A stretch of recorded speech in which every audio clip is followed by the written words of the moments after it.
Hey everybody, welcome back to the channel. We appreciate everybody, and if you're new to the channel, please, I welcome you and ask that you please subscribe. If you've been watching the channel and enjoy it, we ask you to subscribe and please like the videos and share them and hit the notification bell if you will. We really appreciate that. I'm out here with Luke, and so we're going to do some training here, some additional training, and this afternoon, I don't even know what time it is, but we've just been going back and forth here between different dogs. What I'm going to do, we're going to go back to the check cord. So we got the check cord tied to the tree in a slip knot, and it comes down here. This is a 25-foot lead, and then I've got this is a 6-foot lead. This is a 1-inch leash, so it's very thick. And then basically what I do is just run this part here back through the loop, and I just put it around his neck. Okay, so we got his prong collar on him, and that's just for when I walk him and different things like that. But in this drill that we're going to do, or this type of training, we just basically run it through the loop like that. So if he steps away, it's just this nylon that will tighten on his neck. Okay, so a couple things what I want to do is work on him with today. I'm going to work, this is kind of a standard training procedure, if you will. I like to work on this especially with older dogs that I'm training and whatnot. I want them to get used to the idea that he could be there and I can step away, and he doesn't have to go just charging after me or charging somewhere else, or he doesn't have to take off, whatever. I'm going to get him out to the length of it so he understands he can't go any further than that. Okay, so there's our length. You can see, let me zoom in a little bit more, right there. Okay, all right, so it's tied to the tree, it's tied up high, and the reason I do that is because it's going to go underneath his body and pull back that way up, so it's going to give him the pressure that I want to have on him. Okay, I've got a little distraction to my right. I got my little Lukey. My Luke is outside playing with mom today, or this morning, a little, well, or this afternoon. I don't even know. It might be this afternoon. I should probably looked at my time. But anyways, what I want to do is get him used to a little bit of distraction training. I want to get him used to being out here with me. I can walk away from him, and he doesn't have to feel like he has to go here and go there. Good potty, natural occurrence right there. Good potty, Luke. Good boy, good boy. Okay, he's probably gonna go bathroom here several times. I wouldn't be surprised if he goes potty a few times and does his business. But again, we'll use those natural occurrence like we always talk about and present those, and we can present the commands along with those natural occurrences. Okay, so what I'm gonna do is I'm gonna go back into his domain, which is within the 27-8 foot that we have that we're working with here. Okay, and then what I want to do, and again, this is kind of like we talked about on a previous video with him, is begin this off leash training stuff. Okay, so I can come in the position whenever I can get in that position. Luke, come, and I can have control. Come right here. Good boy. So see how I'm not controlling him with the leash. Now he thinks I am, but I'm not. And I'm getting him used to hearing his name, and I'm getting him used to hear the come. So now, see how he's distracted? See how he tried to bolt? There's a turkey buzzard up here flying around. As soon as that buzzard, right, where's it at in the camera? It's up here actually, somewhere. Okay, look at him. All right, so as soon as he seen that, he saw that, and he wanted to go. And you saw how it corrected him. I think you saw him on the camera, how it corrected him. Luke, come. Now see, this is off leash. Good, that's a good boy. Luke, come. That's a good picture. I should have took that picture. That's good.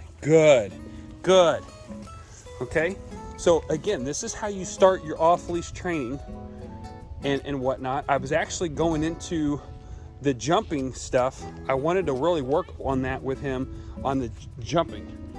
Luke doesn't have that problem, but I was wanting to do that drill so everybody can see it again, because I get the questions all the time. So I was going to try to do that drill. Well, we're not having any issues there. So give me a good picture, would you? Huh? Would you give me a good picture? Well, we'll keep working on it. So I'm going to try to do this really slow, because I don't want to lose people on this in the aspects of jumping around on commands, okay? So I'm going to try to go slow with you guys on this, but at the same time, I want to do things here. So if I jump around, bear with me here, because I want this dog to learn this stuff, but I'm going to use natural occurrences to my advantage. So if you see me, or well, be hearing me in this situation, you would hear me do different things. Okay, so for example, if I want him to come to me, I'm going to use that to my advantage. If I want him to stay or sit and stuff like that, I'm going to use that to my advantage in a natural occurrence. But if you notice, he's trying to, he's done it 3 times now. He's gone over there twice, and he's went back behind me on the third time. Okay, if I did not have him on a leash to check cord, I would have lost that. Okay, hey, sit, good. Okay, this is off leash stuff, folks. Now I am using his food as a reward, so I tell him to sit, good boy, stay, I make him wait longer, good, stay, good. Okay, and that's how that's done. All right, it's very, very simple. Very simple. It's so simple that 80% of your trainers, 85% of your trainers do it, and they do it all the time. And then they'll say, "Come, whoa, sit, good, and that's that." Okay, and it's basically it's motivation with your dog down, and they want that food. Let me back that out. You probably didn't see that very good. as I got licked to death. Sit. Good. Down. Good boy. That's a good boy. Sit. Good boy. Okay. Come. Good. Sit. Good. That's a good boy. Down. Good boy. Sit. Good boy. That's a good boy. Okay. Now, the word okay is his release, okay? So, we can go through command drills. Now, again, we're working with off-leash training. Even though he's on leash, it's all listening to me. I have no control over him, but he's hooked up to this because, again, I know I'm gonna sound like a broken record, but we've got to be able to back up our commands. If you can't back up your command, or he sees like that turkey buzzard fly over, because he's a lab and they see a bird and they think they got to have it. Well, if I didn't have him on that check cord, he would have been who knows where. Okay, I mean, I don't know, he's never done that as far as take off a far distance from me. Okay, I was hoping he was going to look back at me again. I was going to tell him to stay, but anyway, he didn't, so that's all right. That's no big deal. So again, I'm trying to go slow for everybody so they can really perceive what we're trying to do here and really grip it and understand like the training ideas and how easy it is. Okay, you're dealing with a 7-8 month old dog, and you're trying to train them. Say they've got some bad behaviors, you can so like, I don't even know what time it is, but say well, in this situation he's on 2 meals a day. Okay, so Luke is eating 2 meals a day, but let's say well, let's just do it that way, because most dogs at his age are going to be on 2 meals a day. So pull some of his food away from him, meaning, so like, I know later on tonight he's going to have supper, obviously. So what I'm doing is pulling some of that food out. I put it in my training pouch, which is located right here in a nice convenient location, and I can reach in there, grab his food, and use that to my advantage in his training. Okay, and it's only his food. Now, tonight, when I go to give him his food, then which would be his 2.5 cup, well, he's on 2 cups, but I would only give him 1.5 cups probably tonight, because it'd be spaced out and whatnot. So in the fall and the winter, I usually back their food off and get them prepared to start losing a little weight, because of the summer months, they're swimming all the time, and they're burning so much, using so much up so much energy and burning. They need those carbohydrates to keep their body weight correct. So that's why I would increase their food during the summer and back it off a little bit in the fall and in the winter. So that's hopefully that explains the 2 cups per meal versus say 2.5 cups per meal. So anyway, so we're just going to keep working here a little bit. I'm going to keep moving around. He's got distractions. So here's my lovely little Luke and my beautiful wife, and they're playing together, and she's enjoying the outdoors. And on this beautiful fall day, I mean, what more could you ask for? Look at the skies and the leaves, and it's just a beautiful day. So he's being distracted in a big way, because Luke and Luke are well bonded. For those of you who've been following both of these together. Sorry, pucker up a little bit. Come. Good boy. And he's got a very gentle mouth, guys. I mean, he does not, like, he just licks you to death. Look at this. It's nonstop lick. Lick. So if I put the food in my hand, he just licks it right out of there. I mean, he's just very gentle. Like, I mean, my hands, look at that. See? He knows better. See that? He's very, very, very gentle.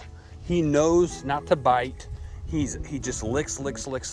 Now, do I encourage that behavior as far as like the licking? Absolutely. Do I keep my fingers in his mouth? No. Okay, that's not something you want to do, because you're setting yourself up for a boo-boo. Okay, if he gets excited or what have you, and you know, you just don't want to do that. It's not good practice. But I just wanted to illustrate that to everybody, because he does really have a soft mouth. He's a very gentle guy, very playful. I'll tell you one thing I love about him is, if you see his chest is, he's got that super, like, he's got like extra flab down underneath his chest. And if I can back away, you can see what I'm talking about. He's just a very robust dog right down in there. It's just an extra flab, if you will. He's just a very robust dog, and it just looks, look how thick his tail is. He's got a nice thick tail. He's just very, very robust. And I just love the way he looks. He stands really nice. But you know, he's still a puppy, you know, 7-8 month old dog. They've got to learn. And now see how he sits. So he's got playing going on right there with Luke, his buddy, but he's learning that he has to stay there. He has to learn his limits and not just bolt. Okay. And let me just state this. It's crucial that we learn our limits and not to bolt, because many of you that have dogs, many of you live in cities where your yard is only 20 by 20 or 10 by 10, or that might be pushing it on those measurements. You don't have the luxury of having acreage. I say it's luxury. It's because in some situations it can be. If you if you talk to some, it's not so much luxury, because it's a lot of work to maintain all this property. So anyway, but for the dogs, it's a beautiful luxury to have, because they can get out and run and different things like that. And I know many of you do an awesome job with your dogs. Hey.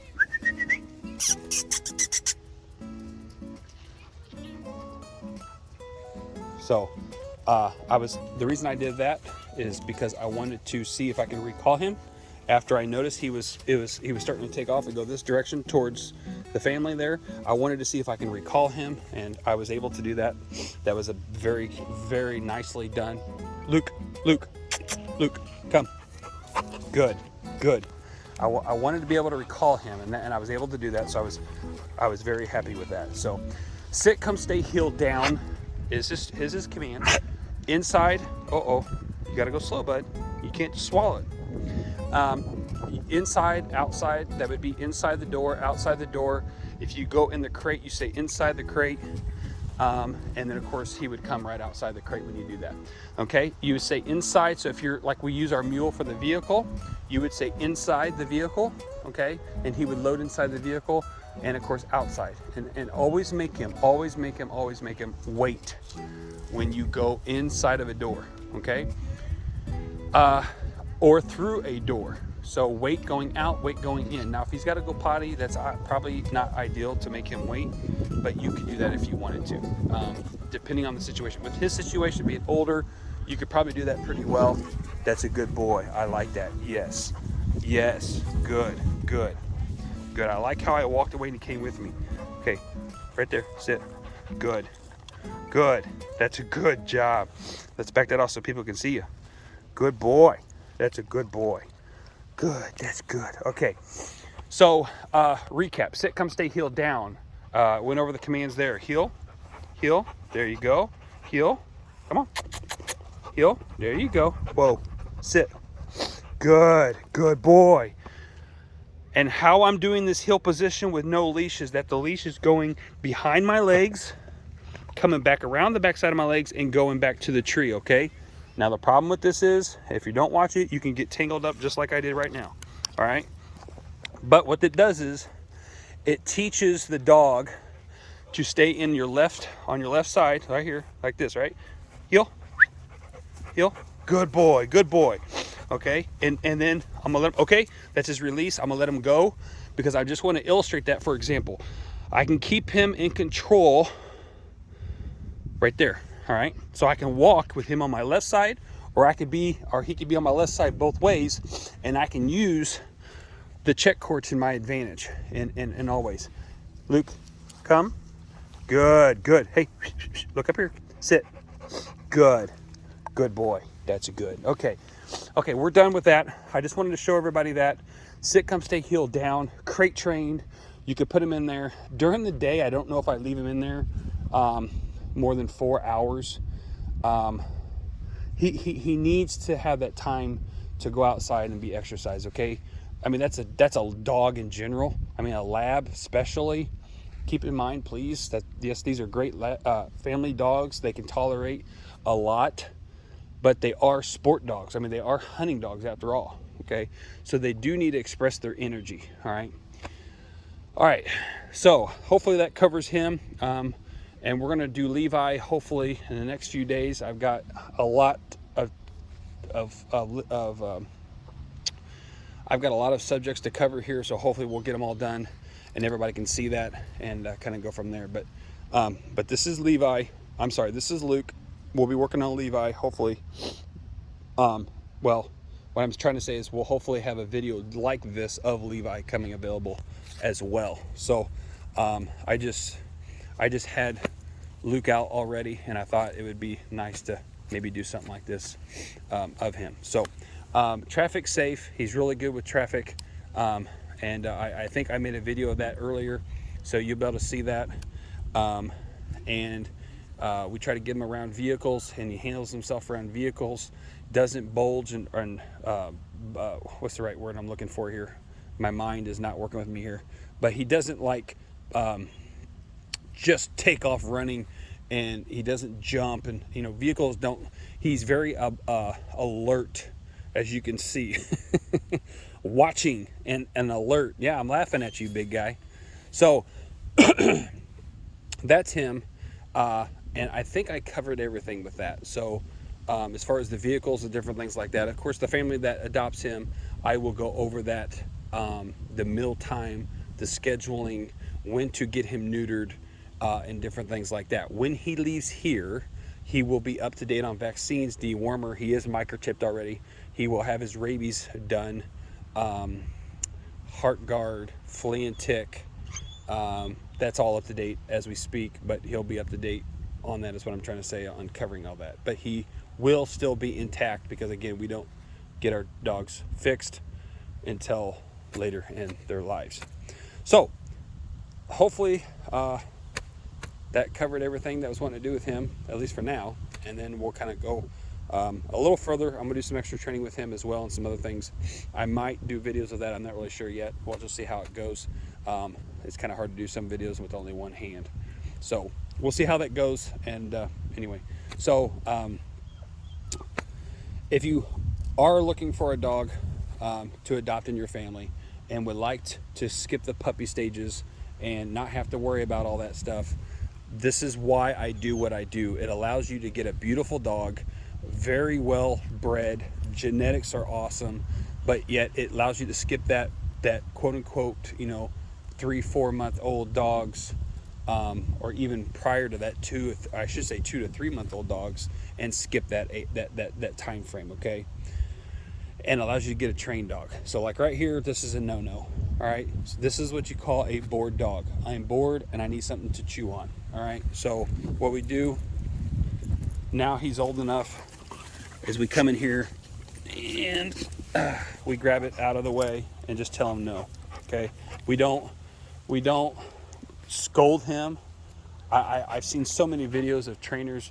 You would scold the dog for chewing on this check cord and leash. You don't have to do that. Okay, you basically just walk up to him, grab it, say no. That's it. I mean, just how you heard me do that, that's exactly what I do.